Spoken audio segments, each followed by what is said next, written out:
kaum muslimin rahimani wa rahimakumullah. Sebelum kita lanjutkan pengajian kitab Al-Jami' As-Shaghir karya Al-Hafidh As-Suyuti rahimahullahu taala, kita mulai dulu majelis ini dengan membacakan doa untuk kesembuhan saudara-saudara kita yang sedang sakit. Di antaranya adalah istrinya Ustadz Ari di PKU Opnam. Kemudian keponakan saya ada 2 orang juga yang opnam. Kemudian juga saudara-saudara kita di Palestina. Demikian juga informasi kewafatan istri Al-Habib Rizik Syihab hafizahullah ta'ala. Mudah-mudahan Allah merahmati beliau. Amin ya rabbal alamin. Allahumma salli ala Muhammad wa ala ali Muhammad. Nas'alullah al-azim rabbal arshil azim ay yashfiyahum.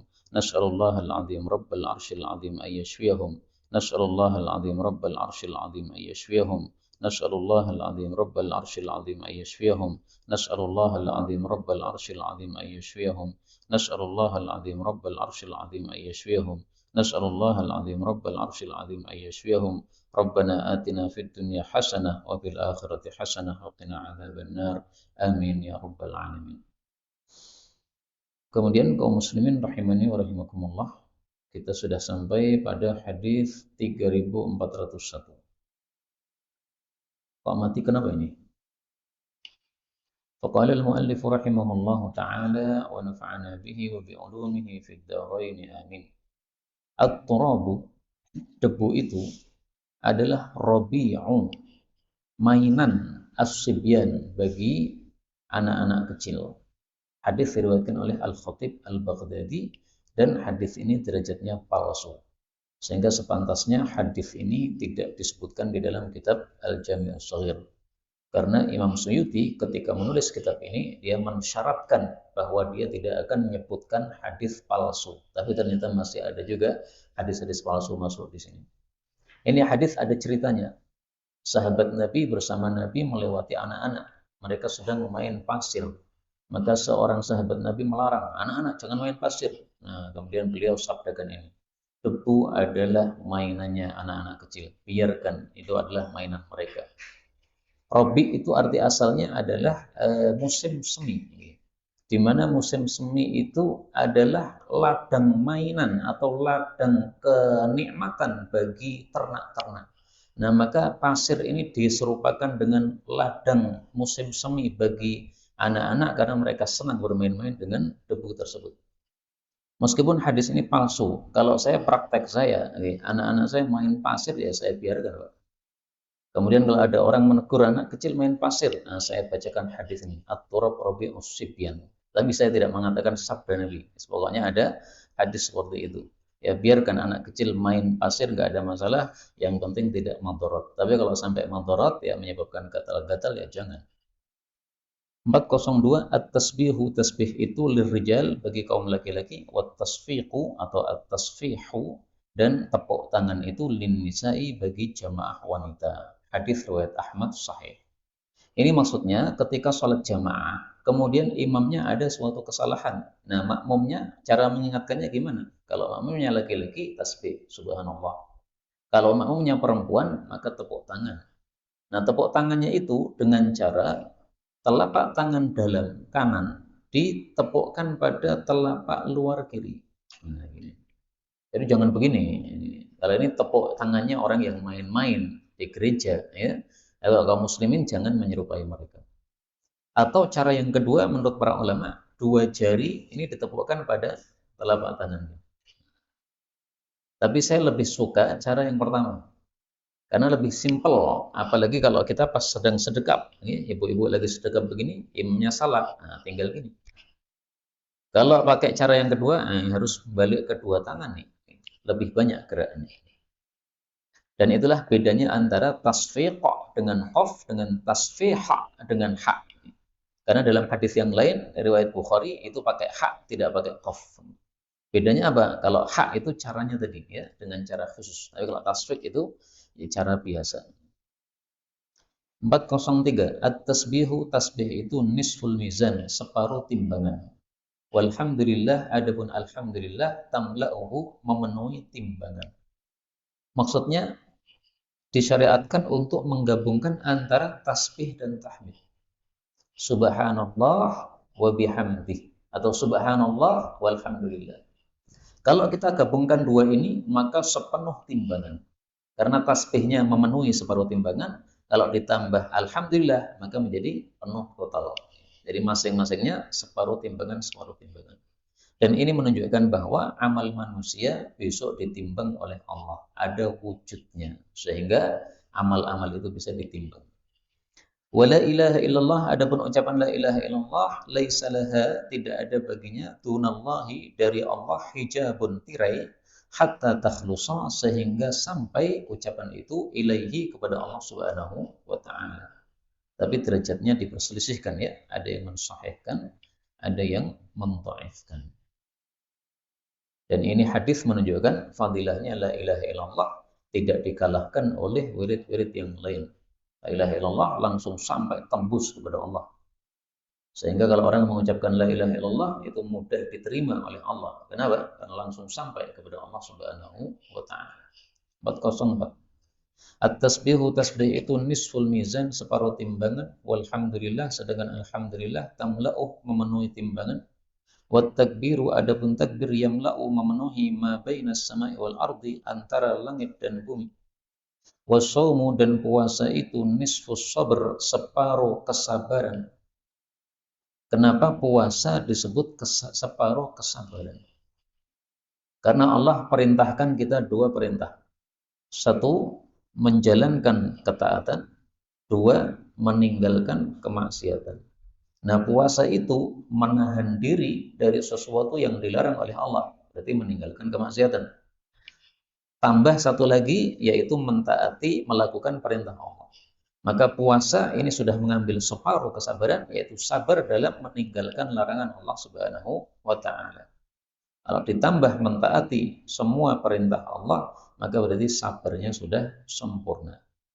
Wat-tuhur, adapun wudu atau bersuci, itu adalah nisful iman, separuh iman. Kenapa bersuci atau wudu disebut separuh iman? Karena berwudu itu mensucikan atau membersihkan anggota zahir kita. Sementara iman itu adalah membersihkan hati kita dari kesyirikan atau kenajisan syirik. Maka orang sudah punya iman, itu berarti sudah suci separuhnya, yaitu hatinya. Kalau pengen suci semuanya, maka tambah lagi dengan berwudu. Maka menjadi suci zahir dan batin. Ini makna yang pertama untuk hadis ini. Makna yang kedua, wat-tuhuru, dan bersuci itu nisful iman, separuh iman, maksudnya separuh salat. Kenapa wudu disebut separuh salat? Karena salat tidak sah kecuali dengan wudu. Sehingga kalau sudah wudu, seolah-olah kita sudah melakukan separuhnya. Kata-kata iman dimaknai salat itu kita temukan di dalam Al-Quran. Pada surat Al-Baqarah, Allah Subhanahu wa ta'ala mengatakan, innallaha la yudhi'u imanakum. Surat Al-Baqarah ayat 143. Wa ma kana Allahu liyudhi'a imanakum. Allah tidak mungkin menyia-nyiakan iman kalian, maksudnya salat kalian menghadap ke Baitul Maqdis dulu sebelum diperintahkan menghadap ke arah kiblat. Jadi tetap ada pahalanya salat-salat yang dilakukan ke arah Baitul Maqdis dulu. Tapi sekarang salat ke Baitul Maqdis yang enggak ada pahalanya. Tapi hadis ini memang sanadnya dhaif yang kita baca ini, meskipun poin-poinnya itu sahih dari hadis yang lain. 405. At-taswif, menunda-nunda, itu adalah syiarus syaitan, motonya atau syiarnya setan. Yulqihi, setan melemparkannya fi qulubil mu'minin, pada hatinya orang-orang yang beriman. Hadis ini derajatnya palsu. Adapun taswif, menunda-nunda, ini ada dua macam. Yang pertama adalah menunda-nunda pelunasan utang padahal sudah mampu melunasi. Karena itu dalam masalah hutang, tolong diperhatikan betul. Saya memimpin pembelian studio wakaf. Dan karena kita tidak punya uang, akhirnya kita minta supaya membayarnya itu kredit. Nah, sudah ada kesepakatan antara saya dengan yang jual tanah studio untuk dibayar setiap bulan. maka saya harus bayar setiap bulan. Jangan malas untuk mengumpulkan uang. Anggaplah 1 bulan sudah jatuh tempo untuk untuk melunasi. Sementara sudah ada dana-dana wakaf yang masuk. Saya malas ngitung, dosa malas begitu. Sudah ada kesepakatan kok. Kamu katanya setiap bulan bayar. Malah akhir bulan saya lagi malas ngitung ini. Loh, gimana malas ngitung? Berarti kamu nggak bayar, sudah kesepakatan. Itu namanya matal, ya, menunda-nunda. Menunda padahal sudah jatuh tempo dan ada uangnya, itu dosa besar menurut sebagian ulama. Sebagian lagi mengatakan termasuk dosa besar kalau itu berulang-ulang. Kalau hanya sekali maka masih dimaafkan. Kemudian tasfif yang kedua, menunda-nunda adalah menunda-nunda dalam beramal kebaikan. Mendengar azan tidak segera wudhu, menunggu nanti-nanti saja. Mendengar azan malam jam 3, nunggu nanti-nanti saja, akhirnya jam 4 baru bangun, jam 4 sudah azan subuh. Itu namanya taswif, itu sumbernya dari setan, maka disebut syiar syaitan. Tapi karena hadisnya ini dhaif, ya kita katakan sebagai perkataan para ulama, jangan dikatakan sebagai sabda Nabi sallallahu alaihi wasallam. 406, at-tadallu' minum banyak min ma'i zamzam dari air zamzam itu adalah bara'atun bebas minan nifaqi dari kemunafikan. Hadis ini juga derajatnya palsu menurut Syekh Al-Albani.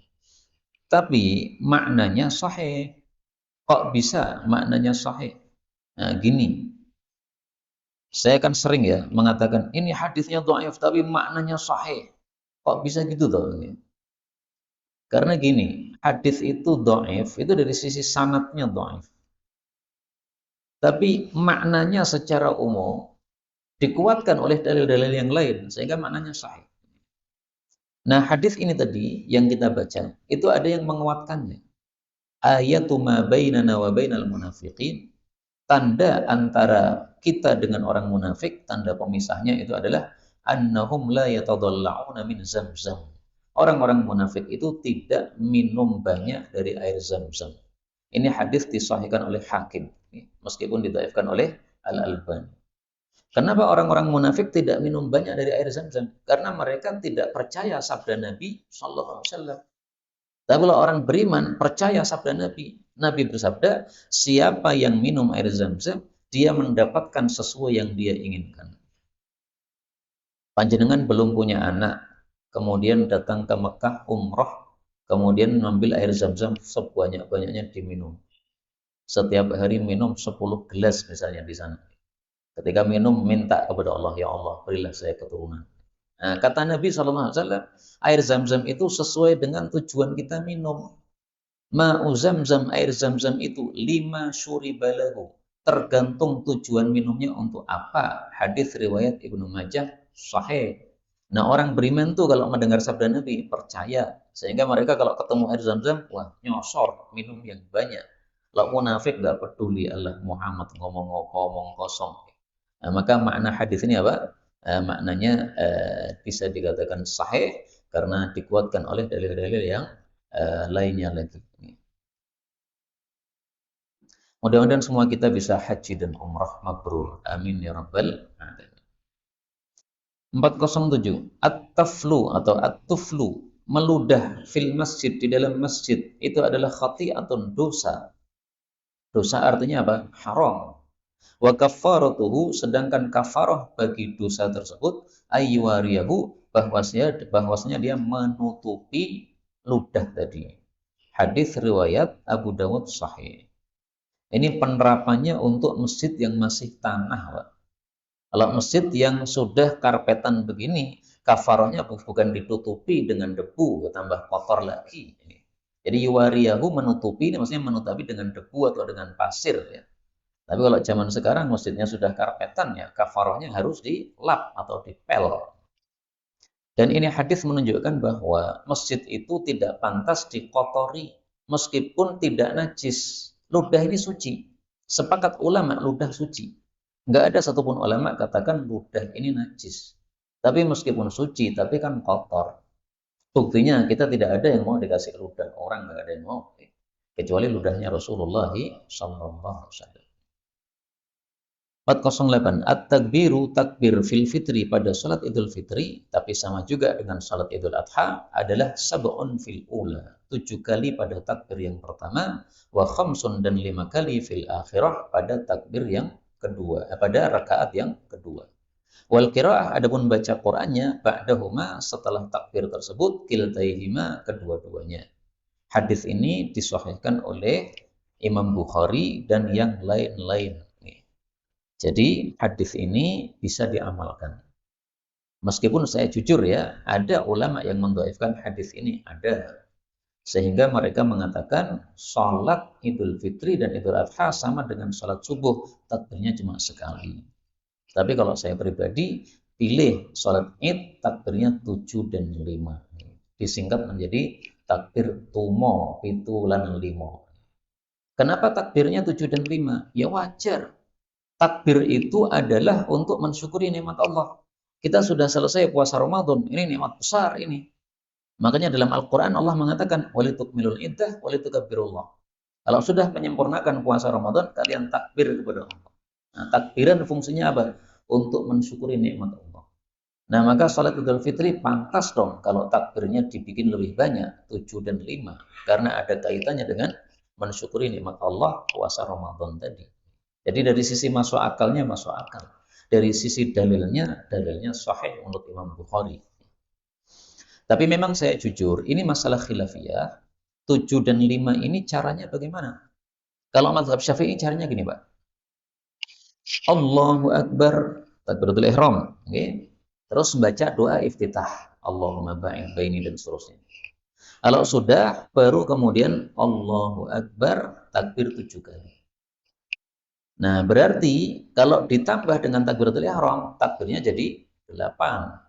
Tapi takbiratul ihram ini enggak dihitung. Kenapa? Karena setelah takbiratul ihram dipisah dengan doa iftitah. Baru setelah itu takbir 7 bertubi-tubi. Diperselisihkan juga setelah takbir ini, apakah di sela-sela takbir membaca atau tidak? Tidak ada riwayat dari Nabi. Kalau saya biasanya nggak baca apa-apa. Kenapa? Nggak ada riwayat dari Nabi Shallallahu Alaihi Wasallam. Tapi ada yang baca bagian sholihat, subhanallah, alhamdulillah, wa la ilaha illallah, wallahu akbar. Baru kemudian takbir lagi. Nah, kalau gini jadi lama. Ada lagi yang berpendapat bahwa 7 ini langsung 7. Takbiratul ihram langsung 7.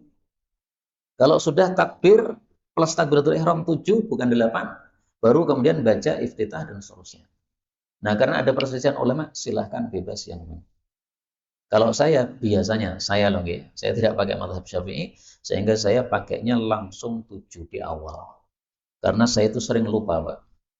Saya khawatir kalau saya baca iftitah dulu, malah nanti lupa takbir 7-nya. Habis iftitah langsung baca a'udzubillah. Nah, kalau sudah baca a'udzubillah udah lewat waktunya. Kalau sudah lewat sudah nggak bisa takbir lagi, karena sudah apa? Lewat waktunya. Jadi iftitah, takbir 7, kemudian a'udzubillahi minasyaitonirrajim, baca Fatihah. Itu mazhab Syafi'i. Kalau 5 ini juga diperselisihkan. 5 ini dihitung nggak takbirnya setelah bangkit itu? Kan dari sujud kedua kan takbir kan? Nah, itu dihitung nggak itu? Kalau dihitung berarti totalnya jadi 6. Kalau nggak dihitung, kalau dihitung berarti 5 totalnya ya. Kalau nggak dihitung berarti totalnya jadi 6. Nah, silahkan mau 5 mau 6 sah semuanya. Bahkan takbir 1 sah. Kenapa? Karena takbir ini disebut zawaid. Zawaid itu artinya tambahan. Dan takbir zawaid ini hukumnya sunnah. Jadi kalau panjenengan sengaja mengumumkan kepada para jamaah, hari ini saya akan salat id takbirnya 1 kali. Supaya panjenengan semuanya tahu bahwa yang wajib itu 1 kali. Nah, boleh seperti itu, nggak ada masalah. Dan ini pernah dilakukan oleh Ustaz Rasyid Bashir Dingruki. Takbir id 1 kali. Tapi beliau setelah itu menjelaskan, saya takbir id 1 kali karena memang ada yang pendapat seperti itu. Ustaz Mudakir selalunya takbirnya 1 kali karena menilai hadisnya derajatnya apa? Dhaif. Memang sanadnya ada rawi dhaifnya memang ya. Tapi kalau Imam Bukhari mensahihkan, kenapa? Hadisnya banyak, bisa digabung-gabungkan menjadi sahih. Mazhab Maliki, mazhab Hanafi, mereka berpendapat takbirnya bukan 7 dan 5, tapi 3 kali saja. Terus 3-nya itu setelah baca Quran, bukan sebelum baca Quran. Jadi Allahu Akbar, doa iftitah, baca Quran dulu, selesai baca Quran baru kemudian takbir 3 kali. Tapi hadisnya riwayat Tirmidzi ada perawi yang pendusta, sehingga nggak usah dilakukan karena hadisnya palsu. 409 at-talbinatu, talbinah itu majammatun, merehatkan, lifuadil maridi, untuk hatinya orang sakit, tadhhabu, melenyapkan, bi ba'dil huzni, sebagian kesusahan. Hadis riwayat muttafaqun alaih sahih. Talbinah itu apa sih? Talbinah itu jenang yang dibuat dari tepung gandum. Jadi tepung gandum dikasih air, nah, kemudian dibuat jenang, jadi encer. Kemudian warnanya putih, sehingga disebut talbinah, diambil dari kata-kata laban. Laban itu susu, susu kan putih. Talbinah ini kadang-kadang dicampuri susu, kadang-kadang tidak. Maka ringkasnya, orang sakit itu bagus kalau dia makan yang lembut-lembut. Kalau disulung dia jenang lemu. Tapi kalau mau pakai model talbinahnya orang Arab juga sudah ada di toko-toko herbal, itu sudah dijual tepung talbinah, sudah ada. Tinggal dimasukkan di air, dimasak jadi talbinah. Tapi pakai jenang lemu kayak masalah. Jadi kalau sakit panjenengan jangan makan yang keras-keras, marneng, tambah sakit nanti, tambah susahnya tambah. 410. At-tamru, kurma, bitamri, ditukar dengan kurma, wal hintah bil hintah, tepung hintah ditukar dengan tepung hintah, wal syair bil syair, tepung syair ditukar dengan tepung syair, wal milhu bil milhi, dan garam ditukar dengan garam. Itu harus satu mislan bi mislin, sama timbangannya. Jadi saya punya kurma, panjenengan punya kurma. Saya pengen menukar kurma dengan panjenengan. Harus timbangannya sama, 1 kilo dengan 1 kilo. Beras juga begitu. Kurma kan makanannya orang Arab kan. Indonesia makanannya beras. Nah, beras ditukar dengan beras. Meskipun satunya rojo lele, satunya mentik. Harganya berbeda. Tetap harus 1 kilo. Kalau tidak begitu, haram. Ini syarat pertama. Yang kedua, yadan biyadin, harus kontan. Jadi syaratnya harus 2, Pak. Syarat pertama harus setimbang, syarat kedua harus kontan. Faman zada, kata Nabi, barang siapa yang menambah, awis wastazada, atau minta ditambah, faqad arba, berarti dia telah melakukan riba. Milik saya rojo lele, saya 1 kilo. Milik kamu beras biasa, kamu tukar 2 kilo. Riba. Lah rugi dong 1 kilo ditukar 2 kilo. Supaya nggak rugi, dijual dulu dengan uang. Setelah dapat uang, baru beli berasnya. Ya podo wae no, bukan podo wae. Beda, karena hukumnya di sini diharamkan oleh Rasulullah sallallahu alaihi wasallam. Sama juga dengan rupiah, Pak. Rupiah 10.000 ditukar dengan uang 1.000-an baru 9 saja. Riba ini. Harus uang 1.000-nya 10 karena sama-sama rupiah, 10.000. Jadi yang biasa dilakukan di pinggir jalan kalau hari raya itu salah ya. Karena kita memberikan 10.000, dia memberikan 9.000. Kita memberikan 20.000, dia ngasihkan 18.000. Nggak boleh. Illa, kecuali makhtalafat alwanuhu, apabila berbeda macamnya.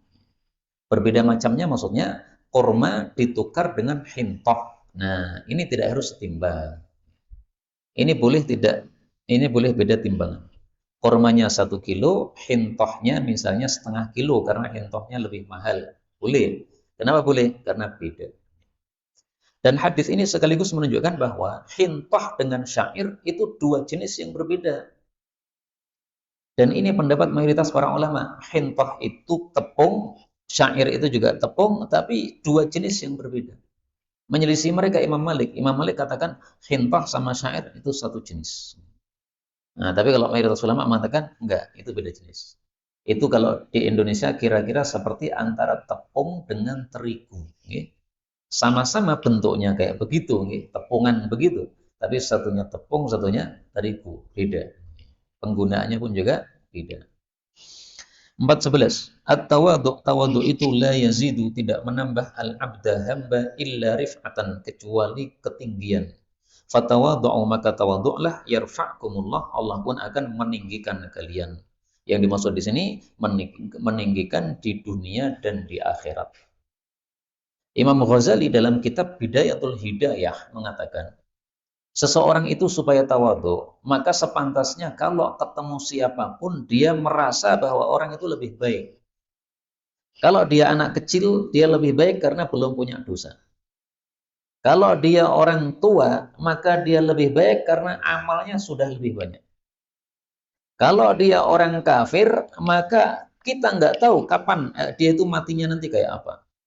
Bisa jadi dia sekarang kafir, tapi besoknya masuk Islam, kemudian matinya husnul khatimah. Sementara bisa jadi kita, na'udzubillah, muslim, tapi akhirnya mati murtad. Karena kita nggak tahu mati kita masing-masing kayak apa besok. Nah, itu cara supaya tawadhu. Semua orang yang kita ketemu dengannya, kita masukkan dalam hati kita, saya tidak lebih utama daripada orang ini.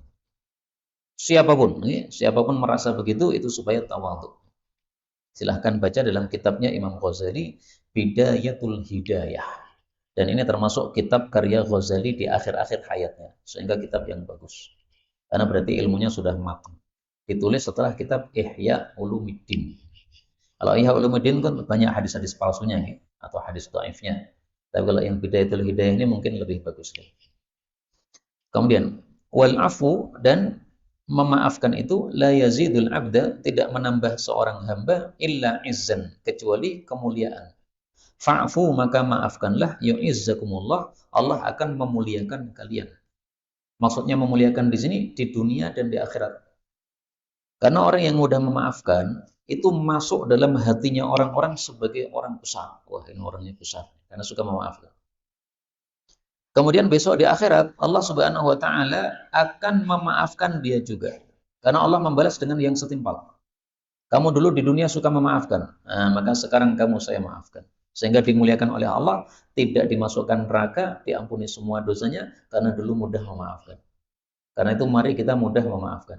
Kalau ada orang minta maaf kepada kita, jangan kita pelit untuk memaafkan. Wassadaqah, adapun sedekah itu la tazidul mala, tidak menambah harta illa kasratan, kecuali tambah banyak. Fatasaddaqu, maka sedekahlah kalian, yarhamkumullahu azza wa jalla, niscaya Allah azza wa jalla akan merahmati kalian.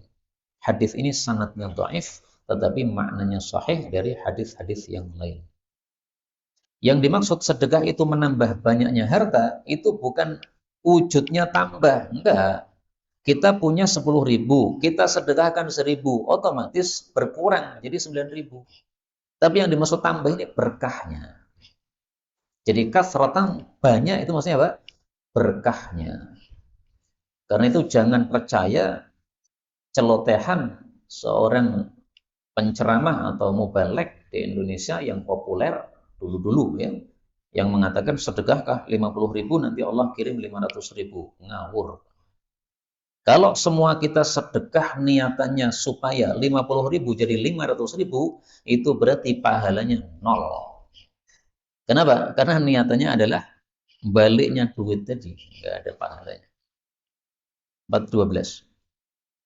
Atau batu tobat minadz dzanbi, dari dosa adalah alla ta'uda, bahwasanya engkau tidak kembali ilaihi, kepadanya, abadan, selama-lamanya.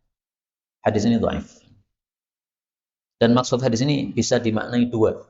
Pertama, yang dimaksud at-taubatu adalah at-taubatul kamilah. Taubat yang sempurna itu adalah kalau engkau tidak balik lagi selama-lamanya. Tapi kalau taubat kemudian kok masih mengulang lagi, yaitu ya taubat juga, tapi itu belum sempurna. Tafsiran yang kedua, taubat itu adalah bahwasanya engkau tidak kembali, maksudnya engkau berazam untuk tidak kembali. Sudah ada tekad untuk tidak kembali. Tapi akhirnya kok kembali lagi. Ya masih tobatnya tetap disebut tobat. Bukan berarti batal, tidak. Tobatnya tetap sah. Karena dalam hadis yang lain Rasulullah bersabda, orang mukmin itu mudah tergoda oleh setan, tapi juga mudah tobat. Sehingga dia tergoda oleh setan nanti tobat. Tergoda oleh setan nanti tobat. Tergoda oleh setan nanti apa? Tobat. Itu maksudnya orang mukmin yang biasa, Pak. Kalau orang mukmin yang sempurna imannya ya tidak mudah digoda oleh setan. 413. At-taubatun nasuh, taubatan nasuha, taubat yang diterima oleh Allah, itu adalah an-nadam, menyesal ala dzanbi atas dosa, hina yafrutu minka, ketika dosa itu terlepas dari engkau. Maksudnya ketika dosa itu terjadi. Fatastaghfirullah ta'ala, lalu kamu minta ampun kepada Allah Ta'ala, thumma la ta'udu ilaihi abadan, kemudian kamu tidak kembali kepada dosa itu selama-lamanya. Nah, kata-kata ini juga sama dengan tadi, tidak kembali maksudnya bertekad untuk tidak kembali. Tapi seandainya ternyata kembali lagi, yaitu tetap tobat namanya, hanya kurang sempurna. Dan hadis ini juga dhaif. Kemudian taubatan nasuha, ini para ulama di dalam menafsirkannya berselisih pendapat sampai 23 pendapat. Sehingga kalau ingin mencari detailnya 23 pendapat, silahkan dicari di kitab-kitab para ulama, sudah dijelaskan. Kalau pengajian seperti ini pengajian ringkas yang tidak untuk membahas hal-hal yang detail begini. Kalau kita bahas semuanya, satu majelis, satu hadis nggak cukup, Pak. Satu majelis paling 10 10 pendapat. Nanti besok lagi 10 pendapat lagi, 23 pendapat totalnya. 414. At-tayammum itu dorbatani, 2 kali pukulan. Dorbatun lil wajhi, 1 kali pukulan untuk mengusap wajah. Wa darbatun lil yadaini, dan 1 kali pukulan untuk mengusap tangan, ilal mirfaqaini, sampai siku. Hadis ini derajatnya dhaif. Sehingga guru-guru kami tidak mengamalkan ini. Tapi mazhab Syafi'i memakai hadis ini. Mazhab Syafi'i berpendapat memukul ini termasuk rukun, sehingga harus memukul 2 kali. Kalau memukulnya cuma 1 kali, ini belum sah. Karena apa? Karena 2 kali memukul ini semuanya rukun. Kenapa guru-guru kami tidak memakai hadis ini? 1, karena hadisnya dhaif. Yang kedua, karena bertentangan dengan hadis yang sahih dalam Bukhari. Yaitu Rasulullah mengajarkan kepada Ammar bin Yasir ketika dia itu sedang butuh air tapi tidak ada air, disuruh untuk memukul 1 kali saja. Hadisnya sahih. Lah kenapa mazhab Syafi'i menggunakan hadis ini padahal hadisnya dhaif? Mereka katakan memang sanadnya dhaif, tetapi dikuatkan oleh praktek dari Ibnu Umar dan juga pendapat dari Ibnu Umar. Ibnu Umar berpendapat tayamum 2 kali pukul, dan dia prakteknya juga seperti itu. Nah, berarti kuat hadisnya. Kemudian di sini ilal mirfaqain, sampai siku. Ini juga diperselisihkan oleh para ulama. Guru-guru kami tidak memakai ini karena tadi hadisnya dhaif. Yang memakai ini adalah mazhab Syafi'i dan mazhab Hanafi. Syafi'i dan Hanafi sampai siku sini. Dan mereka punya cara tertentu. Setelah mukul kemudian ditekukkan begini. Nah, kemudian dimulainya bagaimana caranya. Nah, kemudian ditekuk begini. Kemudian begini.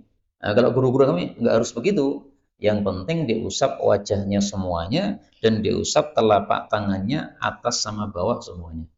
Kalau bawah sudah nggak diusap nggak apa-apa. Karena ketika kita ngusap atas ini otomatis bawahnya sudah terusap. Gitu? Nah, maka cukup atasnya.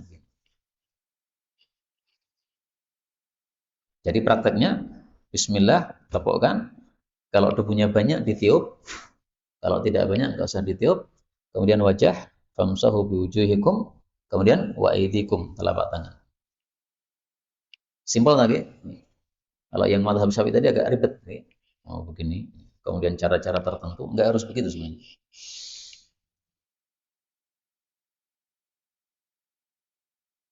Dua pendapat ini sebenarnya bisa digabungkan. Yaitu sebagaimana kata Imam Nawawi, mengusap tangan pada saat tayamum yang wajib cuma sampai pergelangan. Adapun tambahannya ini hanya sunnah. Nah, ini berarti Imam Nawawi menggabungkan 2 pendapat tadi ya. Satunya yang dianggap wajib, satunya lagi dianggap sunnah.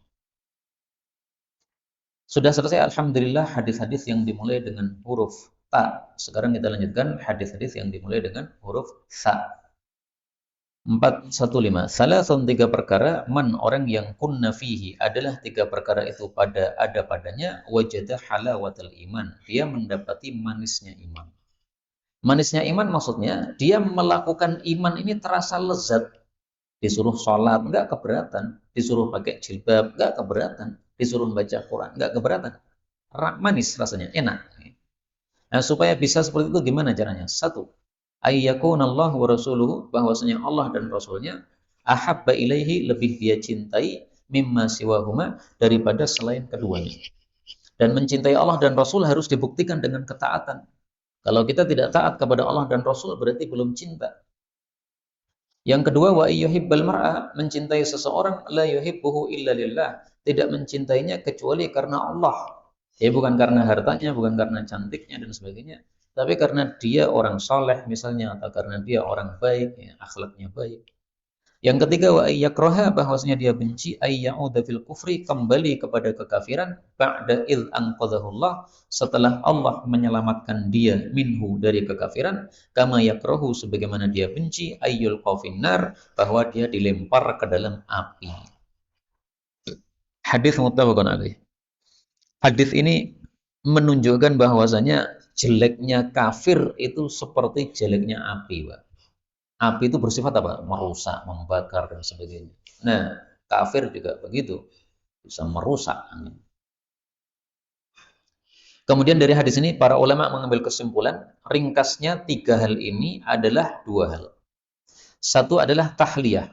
Tahliyah itu menghiasi diri dengan kebaikan-kebaikan. Itulah mencintai Allah dan Rasulullah. Yang kedua adalah takhliyah, mengosongkan diri. Itu mengosongkan diri dari keburukan-keburukan.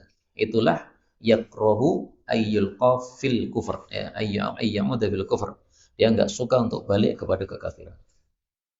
416, salasun, tiga perkara, mangkunna fihi, barang siapa yang pertiga itu ada pada dirinya, nasyarallahu ta'ala alaih, Allah pun lebarkan kepadanya kanafahu, tutupnya. Wa adkhalahu, dan Allah pun masukkan dia jannatahu, jannahnya. Satu, rifqun bid-dha'if, lemah lembut kepada orang yang lemah, misalnya orang miskin dan sebagainya. Wa syafaqatan, dan kasih sayang alal walidain, kepada kedua orang tua. Wal ihsan ilal mamluk, dan berbuat baik kepada budak, baik budaknya sendiri maupun budaknya orang lain. Hadis riwayat Tirmidzi, tetapi sanadnya palsu, ada perawi yang pemalsu hadis. Maka hadis ini derajatnya palsu. 417, salasun, ada tiga perkara, mangkunna fihi, barang siapa yang adalah tiga perkara itu ada padanya, awahullahu, Allah pun menempatkan dia fi kanafihi, pada tutupnya. Wa nasyara alaihi, dan Allah tebarkan kepadanya rahmatahu, rahmatnya. Wa adkhalahu jannatahu, dan Allah masukkan ke dalam surganya. Man, orang yang idza u'tiya, apabila dikasih, syakara, bersyukur. Wa idza qadara, dan apabila dia berkuasa, ghafara, memaafkan.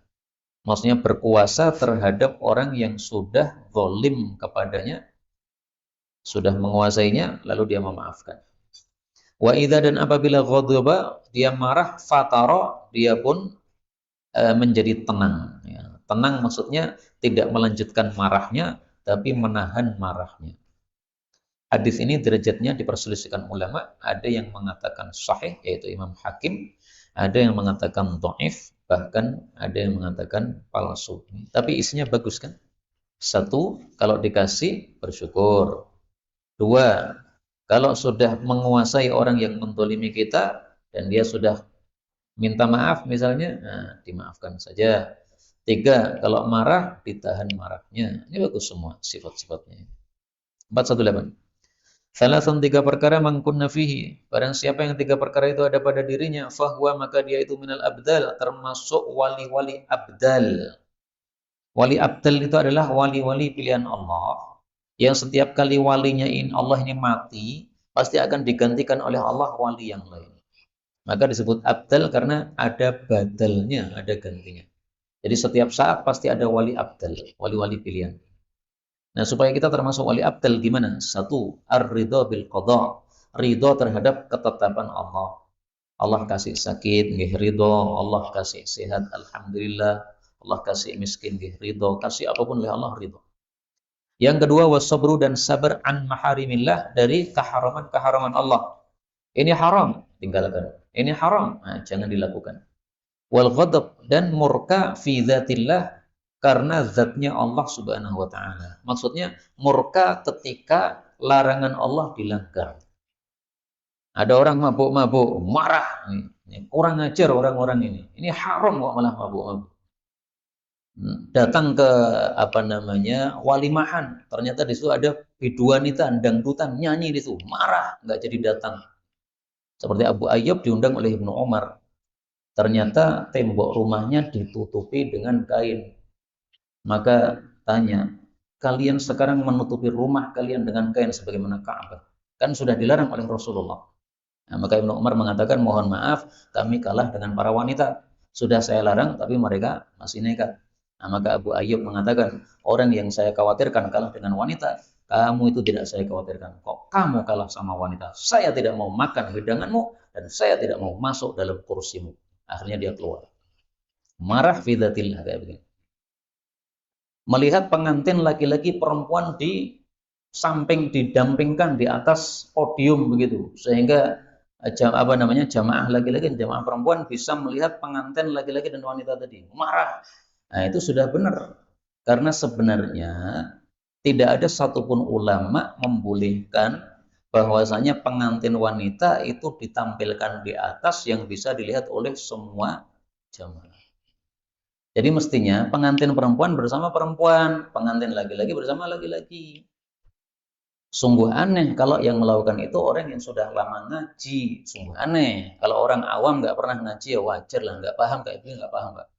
Tapi yang sudah lama ngaji kan aneh toh, gitu. Yang sudah ngaji lama itu mestinya paham dalil, paham apa yang halal, apa yang haram, bahkan paham apa yang pantas dan tidak pantas. Masih melakukan gimana itu nggak paham saya. Ini saya sampaikan karena saya itu hatinya terasa susah ketika melihat orang-orang yang sudah lama ngaji kok melakukan gitu loh.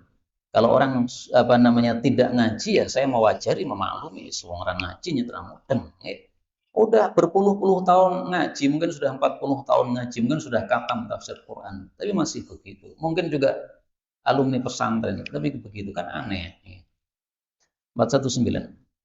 Salasan 3 perkara, man orang yang kunna fihi adalah 3 perkara itu ada padanya, hasabahullah, Allah pun akan menghisabnya hisaban yasira, dengan hisab yang mudah, wa adkhalahul jannah, dan Allah masukkan jannah bi rahmatihi, dengan rahmatnya. 1, tu'ti, engkau berikan man haramaka, orang yang mencegahmu. Artinya orang yang tidak pernah ngasih kita, nggak mau ngasih kita karena dia benci sama kita, tapi malah kita kasih. Ini apa? Menyebabkan masuk jannah. 2, wa ta'fu, dan engkau memaafkan amman dhalamaka, dari orang yang mendolimimu. Mendolimi ini ada 3 macam. Mendolimi harta, uang kita diambil nggak dikembalikan. Mendolimi nyawa atau badan, yaitu memukul dan sebagainya. Mendolimi kehormatan, menuduh dan sebagainya. Ya, semuanya dimaafkan. Wa tasilu, dan menyambung man qata'aka, orang yang memutus hubungan dengan engkau. Hadis ini diperselisihkan derajatnya, ada yang mensahihkan sebagaimana Imam Hakim, ada juga yang mendhaifkan. Tapi isinya sangat bagus sekali ya. 1, memberikan kepada orang yang tidak mau memberi kepada kita, memaafkan orang yang mendolimi kita, nyambung silaturahmi kepada orang yang memutuskan kepada kita. Ini 2 hadis ini bagus-bagus nih, yang sebelumnya sama yang ini tadi, yang abdal sama yang ini tadi. 420. Salasun 3 perkara, man kunna fihi, orang yang 3 perkara itu ada pada dirinya, wuqiya, dia dijaga syuhha nafsihi, dari pelitnya dirinya. 1, man adda zakah, orang yang sudah menunaikan zakat. Jadi kalau sudah membayarkan zakat, itu sudah tidak disebut pelit. Meskipun orang dermawan itu bertingkat-tingkat. Orang yang hanya mengeluarkan zakat saja, tapi tidak mau memberikan pemberian yang sunnah, itu bisa disebut pelit, tapi bukan pelit yang haram. Karena yang wajib sudah dia bayarkan. Nah, paling bagus adalah orang itu bebas dari 2 pelit. Pelit yang haram dan pelit yang tidak haram. Hanya makruh saja. Semestinya membantu, tapi dia tidak mau membantu dengan alasan, saya sudah keluarkan zakat. Oh iya, kamu sudah keluarkan zakat, tapi duitmu masih ada dan dia membutuhkan bantuan kamu. Memang ada orang lain yang bisa membantu dia, tapi kamu membantu juga bisa. Nah, ini tidak wajib sebenarnya, tapi apa? Sunnah hukumnya. Nah, paling bagus kalau dua-duanya dilakukan. Yang kedua, wa qarad dhaifa, dan dia itu menjamu kepada tamu. Yang ketiga, wa a'ta, dan dia memberikan fin naibah pada kejadian-kejadian. Yang dimaksud naibah itu adalah kejadian-kejadian yang dialami manusia. Ada tetangga kita kecelakaan, nah itu kejadian. Atau ada kerabat kita yang sakit, itu kejadian. Ada tetangga kita yang nikahan, itu kejadian. Lahiran, itu kejadian. Jadi kejadian yang membutuhkan dana, itu maksudnya. Nah, ketika ada kejadian yang membutuhkan dana, kita kirimkan dana, itu berarti sudah terjaga dari pelitnya diri. Dan hadis ini meskipun dhaif, tapi isinya sangat bagus sekali, maka mari kita amalkan, terutama yang nomor 3 ini, a'ta fin naibah. Setiap kali ada naibah-naibah, kejadian-kejadian yang dialami oleh kerabat-kerabat kita, paling bagus kita kirimkan dana. Sesuai kemampuan saja, tidak harus banyak ya. Yang penting kita sudah termasuk yang a'ta fin naibah, memberikan di dalam kejadian-kejadian. Rasulullah juga biasanya memberikan dalam kejadian-kejadian. Sehingga Khadijah ketika didatangi oleh Nabi, Nabi waktu itu ketakutan karena pertama kali ketemu dengan Jibril, khawatir kalau ketemu dengan setan dan sebagainya, maka Khadijah mengatakan, tenang, tidak mungkin kamu mendapatkan keburukan. Kenapa? Kamu orang yang suka menjamu tamu. Kamu suka a'tofin naibah, suka memberi dalam kejadian-kejadian ini. Wallahu a'lam bishawab. Ini yang dapat kita pelajari betul dari Allah. Kalau salah, astaghfirullahaladzim li wa lakum.